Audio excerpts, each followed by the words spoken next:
গতকাল ছিল রথযাত্রা। তো কালকে দিনটা আমরা কিভাবে কাটালাম সেটাই তোমাদের সাথে শেয়ার করব। সবাইকে স্বাগত আমাদের রথযাত্রার এই স্পেশাল ব্লগে।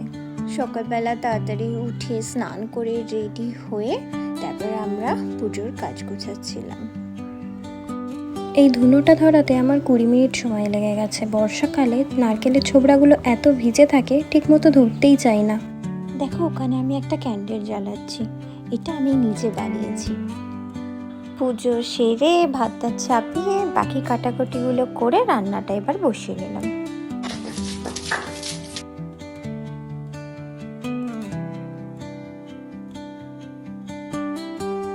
দেখো কি তাড়াতাড়ি কত কিছু রান্না করে ফেলেছি। সন্ধেবেলা চলে গেছিলাম আমরা রথের মেলায় পুজো দিতে। মেলাতে গিয়ে দেখি এই কাদা জলের মধ্যেও কত ভিড়। যতই হোক রথের মেলা বলে কথা, মানুষ তো ভিড় করবেই। আমাদের আজকের ভিডিওটা এখানেই শেষ করছি। See you in the next video.